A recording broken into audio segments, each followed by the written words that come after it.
Olá, galerinha, belezinha?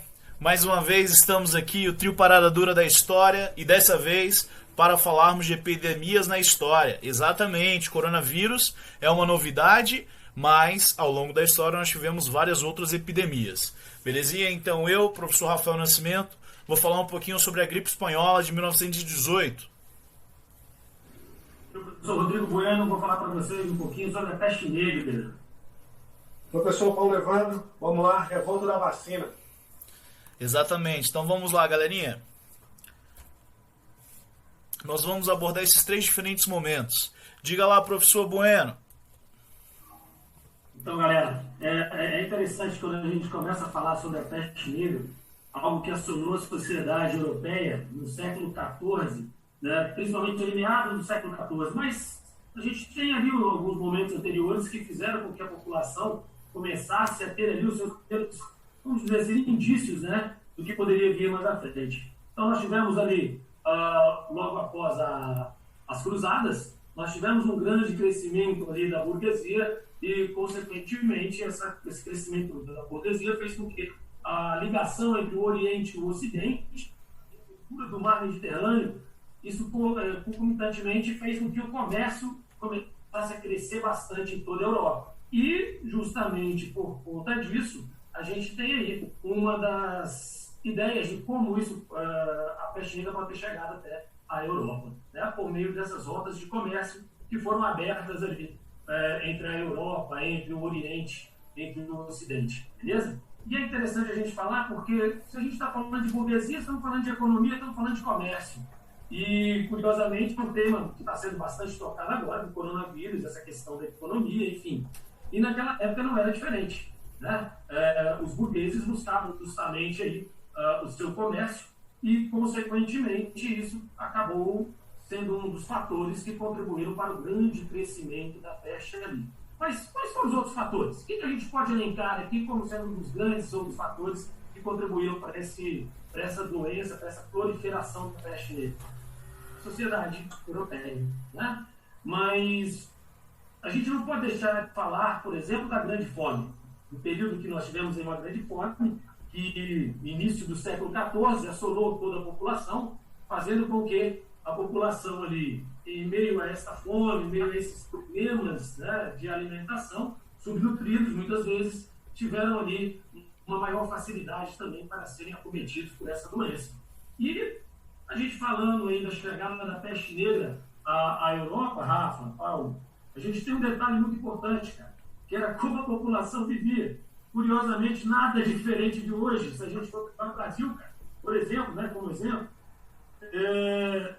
a sociedade vivia em meio a uma sujeira, a lixo, a esgoto, né? Pasmem, a população jogava lixo pelas janelas de suas casas, muitas vezes jogando ali seus dejetos, né? Em meio à rua, né? Então, a sujeira, o lixo em si, contribuiu para a proliferação dessa doença, dos ratos que chegavam muitas vezes nas embarcações, né? Oriundas da China, da Índia, esses ratos contaminados, ali com a Yersinia pestis, né, que era a bactéria responsável por propagar aí a peste negra, assolasse toda a população.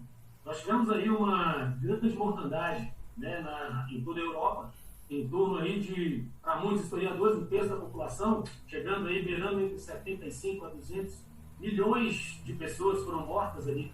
Né, e tudo isso por quê? Porque a peste negra em si, nós não tínhamos como nos proteger, né? Basicamente, nós tínhamos ali uma certa dificuldade dentro da ciência, dentro da medicina, para que eles pudessem realizar a cura dessa doença. E tudo naquela época, a gente não pode deixar de falar, estava muito também ligado à igreja, né, cara? Então, na imagem aí, por exemplo, você vê que tem uma pessoa com toda a moléstia sobre a cama, e ao lado você tem um membro da igreja, né, e as pessoas ali fazendo muitas vezes as suas orações. Curiosamente, a gente já começa a lembrar que essas pessoas muitas vezes eram vistas como desgraçadas, ou seja, não tinham ali a graça de Deus. Então, por conta disso, muitas vezes tinha essa justificativa, né? Até mesmo da igreja. Aconteceu porque Deus quis. Então, essas coisas eram bem interessantes e que hoje, de certa forma, com o conhecimento que nós temos, é claro que, né, buscando ter cada vez mais conhecer a doença que nós estamos tendo, naquela época também teve quarentena. Para quem pensa que não existiu, nós tivemos a quarentena. Algumas cidades, por exemplo, que tinham muralhas, que tinham como se fortalecer, se resguardar, protegeram a entrada de pessoas e saída de pessoas para que não tivesse a contaminação, para que não tivesse esse problema dentro das suas cidades. Tá? Algo que foi, num primeiro momento, muito interessante, mas no segundo momento já acabou até gerando aquela xenofobia, aquela agressão aos estrangeiros, aqueles problemas entre uma comunidade, uma região e outra. Né? E na imagem também fica bem evidente a médico. Por que ele utilizava essas vestes? A gente tem que lembrar que a ponta, né, do bico era colocado, alguns colocavam vinagre, outros colocavam ali algumas essências, né, para justamente evitar aqueles miasmas, o cheiro, aquele cheiro fétido da carne podre, né, muitas vezes, que acabava aí contaminando praticamente todo o ambiente. Né? Muitos também acreditavam que era justamente por conta desses miasmas que ocorriam a proliferação da doença. Beleza, Rafa? Beleza, professor? Muito bem, professor. Agora nós vamos pular do maldito século, do século XIV, marcado por tantas epidemias, por guerras e pela fome, para o século XX com a revolta da vacina. Diga lá, professor Paulo. Então, galera, Rafa, Bueno, é o seguinte, o Bueno tocou num ponto muito interessante sobre a questão da higiene lá na Europa. Aqui no Brasil também não era muito diferente, não. Final do século XIX, início do século XX, as principais capitais brasileiras eram tomadas assim, por imundícias e tal. Né? Saneamento básico era péssimo. E por conta disso, o Rio de Janeiro, que era então a capital do Brasil, era um antro de doenças. Né? A febre amarela, a varíola, né? A peste bubônica, enfim, tomava essas cidades, principalmente nos portos. Né? Então, aconteceu uma coisa muito interessante. Olha só, que doideira. Lá no início do século XX, por volta de 1905, 1902, 1903, o governo de alguns países, como a Itália, como a França e até mesmo os Estados Unidos, proibiram que os seus navios atracassem aqui. Por quê? Porque havia um surto, né, de peste bubônica nesses portos. Então, olha só, teve um navio italiano chamado Lombardia, que teve a sua tripulação praticamente pulverizada, né, dizimada por conta disso aí, por conta da peste bubônica. E nesse contexto, cara, o governo brasileiro, né, o presidente da República, Rodrigues Alves, ele traz para o Brasil novamente um médico sanitarista chamado Oswaldo Cruz. E o Oswaldo Cruz, né, que passou alguns anos estudando lá no Instituto Pasteur na França, e ele vem com essa ideia de dar uma modernizada, né, no centro do Rio de Janeiro e, é claro, né, com algumas práticas sanitárias que haviam sido, quer dizer, que havia dado certo na Europa. Então, ele começa em Santos, né, em São Paulo, e leva isso para o Rio de Janeiro. A febre amarela estava matando muita gente, e aí o grande problema era a peste bubônica, né, que era a pulga do rato que picava as pessoas que levavam a doença. Então começou todo um projeto de matança de ratos e tal nos portos. Olha que curioso, os ratos começaram a ser exterminados nos portos e foram para a casa das pessoas ali perto dos portos, né, no centro do Rio de Janeiro. E nesse momento aí havia por volta de 2.000 pessoas, quer dizer, 2.000 casas, né? Dentro dessas casas havia muitos cortiços, que moravam muitas pessoas, e é para essas pessoas começaram a ser infectadas. O governo tomou uma decisão muito interessante, galera. Ele dizia que para cada pessoa que levasse um rato, de preferência morto, né, recebia R$300. Então as pessoas matavam os ratos e levavam até o governo. Só que aí, velho, a gente estava falando de brasileiro, né? Então os caras começaram a dar um jeitinho. Qual era o jeitinho? Criar ratos. Então os caras criavam os ratos para ter mais ratos para matar, para ganhar mais dinheiro. Ou seja, então em vez de acabar com a doença, as pessoas estavam ficando mais infectadas. E o Oswaldo Cruz, quando descobriu isso, ficou indignado. Então o que ele fez? Começa a derrubar todas essas casas, até porque havia um projeto de urbanização e modernização, onde o centro do Rio de Janeiro, onde hoje é a Avenida Rio Branco, né, iam ser um grande boulevard e tal, que ia se parecer com Paris ali. Né? E essas pessoas acabaram sendo expulsas de suas casas e foram morar no Morro da Providência, no Morro da Tamboa, né, no bairro da Saúde e tal, e outras favelas foram criadas também. Né? Daí que vem o contexto da proliferação de morros e favelas do Rio de Janeiro. Certo? Então, começou esse projeto aí de urbanização. Ou seja, A peste bubônica, de certa forma, ela acabou sendo controlada, só que havia a varíola, né? E o Rio de Janeiro, nessa época, que já era um grande centro e tal, recebia muitos turistas ao longo do ano. Então, o Oswaldo Cruz, ele traz também uma novidade, a vacina. Então, começa um processo de vacinação. Quando a gente fala da revolta da vacina, é muito importante a gente levar em consideração o seguinte: ela tem um quê político, ela tem um quê de desigualdade social e ela tem um quê também de ignorância. Olha que legal. Quando o Oswaldo Cruz trouxe a vacina, e em 1904 ele força o Rodrigues Alves a mandar um projeto para o Congresso da lei da obrigatoriedade da vacina, as pessoas começaram a ficar assustadas com aquilo, né? Inclusive alguns intelectuais como Olavo Bilac e o Rui Barbosa, eles eram contrários a essa obrigação de vacinar as pessoas. Eles falavam que as pessoas tinham que ter o livre-arbítrio, né? E por que um quê de ignorância? Porque as pessoas acreditavam, como aqui a vacina era algo que as pessoas aqui no Brasil não conheciam, então associava isso à marca da besta. Nossa, tipo, vou vacinar e tal, marca da besta.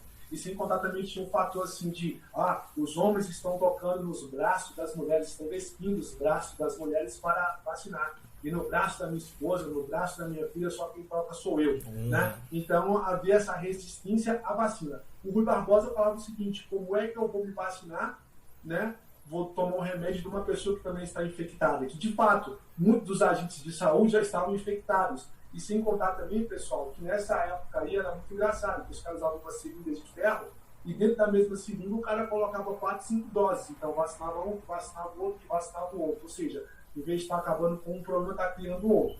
Só que por trás disso tudo também, né, esse boom que vai estourar entre os dias 14 e o dia 15 de novembro, curiosamente, né, 15 de novembro, data que era comemorada a proclamação da República, e a nossa República não tinha 20 anos nessa época, não era muito frágil, né? Tem aí algumas questões sociais. Por exemplo, as pessoas, quando começaram a ser expulsas das casas delas, elas ficaram revoltadas, falaram assim: quer dizer que na hora de me expulsar, né, vocês não estão nem aí, agora quer me vacinar, eu também não tomo a vacina.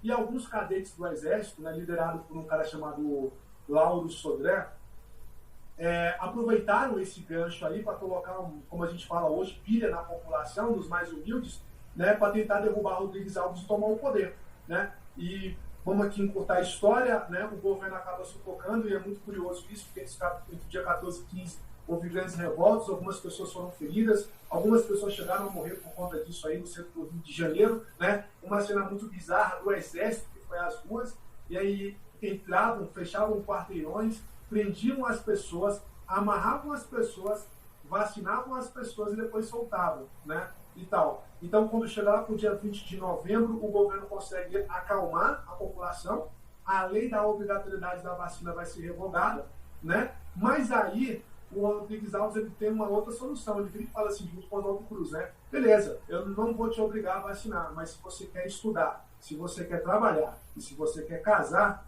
você tem que se vacinar. Então as pessoas acabaram se conscientizando, foram tomando a vacina, e aí percebeu-se assim, acabou, né, passando boca a boca, tudo que não era bom, ninguém estava sendo marcado pela besta coisa nenhuma, e aí foi reduzido o número de mortes, então daí a pouco todo mundo acabou se vacinando.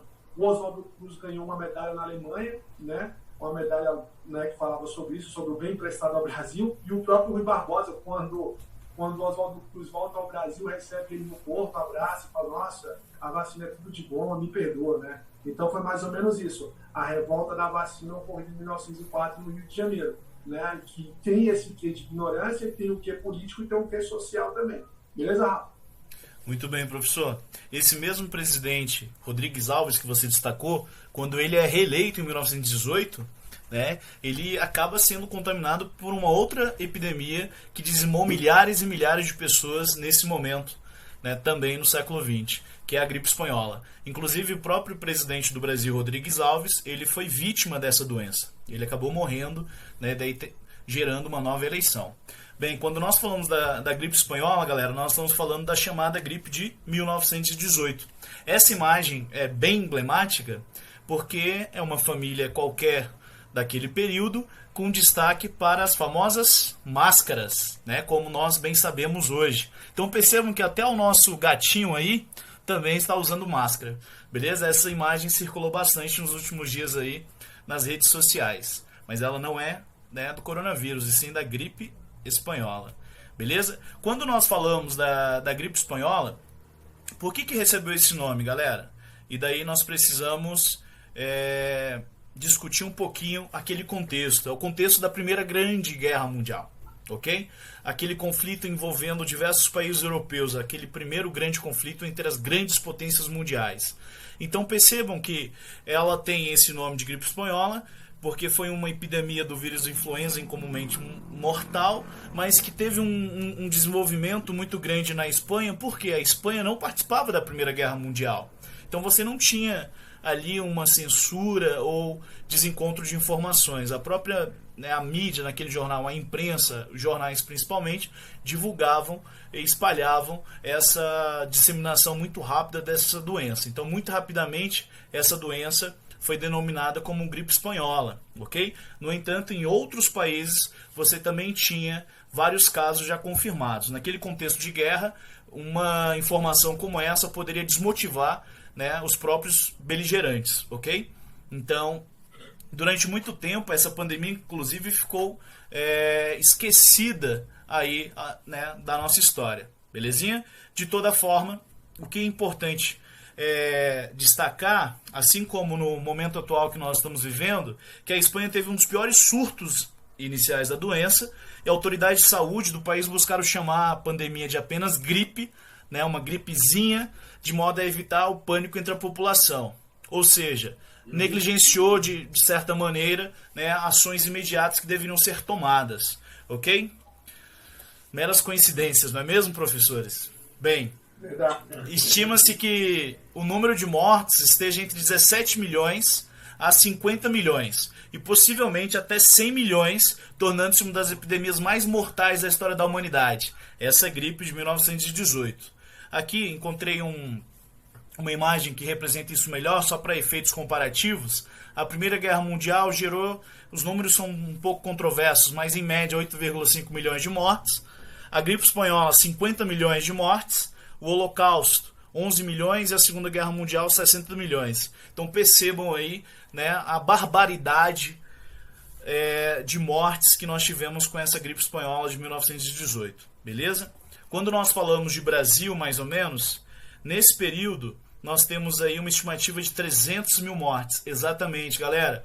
300 mil mortes, né, por causa da gripe espanhola de 1918. Como que essa doença chegou aqui no Brasil? Naqueles tempos, uma das principais comunicações era por meio do navio. Beleza? Então, por meio desse navio Demerara, né, essa doença chegou nos principais portos do Brasil, Recife, Salvador e Rio de Janeiro, e causou de imediato um grande pavor, ok? Até mesmo porque, além do presidente da República morrer por conta da gripe espanhola, nós tivemos naquele momento, né, uma figura, uma estrela do teatro e da música do Rio de Janeiro que também morreu por conta dessa doença, Olímpio Nogueira, por exemplo. Então percebam, né, que a reação da sociedade temerária a essa pandemia não é algo de hoje, beleza? Nós precisamos aí estudar os efeitos dessas doenças, dessas pandemias, dessas epidemias ao longo da história. E para finalizar, fica aí uma sugestão para vocês. Tempos de quarentena, tempos de ver série. Então vejam essa série aí da Netflix. Valeu, galera!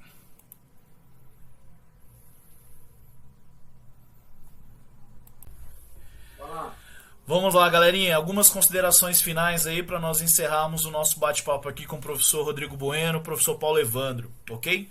Gostaria de mencionar que nesse período da gripe espanhola, que nós tivemos, por exemplo, a origem da nossa famosa caipirinha brasileira. Por quê? Porque dali surge o famoso remédio caseiro na região de São Paulo. O que era esse remédio caseiro? A famosa cachaçinha, limão com mel.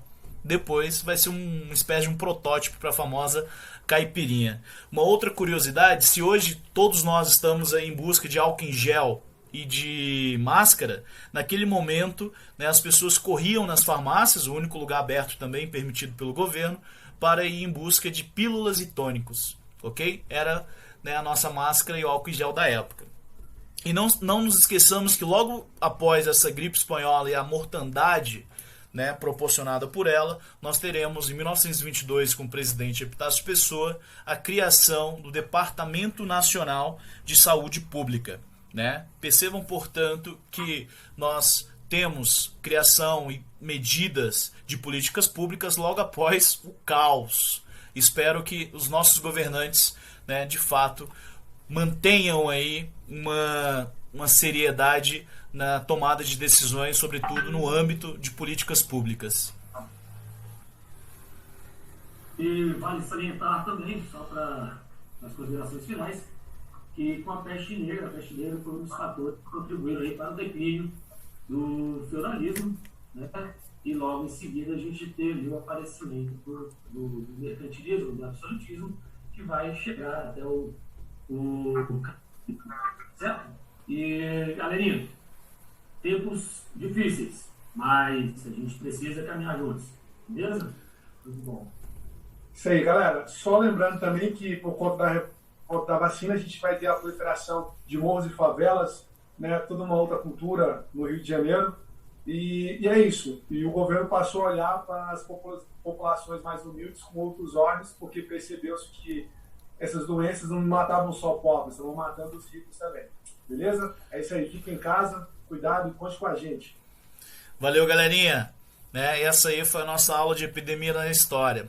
Valeu, trio Parada Dura da História. Aquele abraço. Tchau, tchau.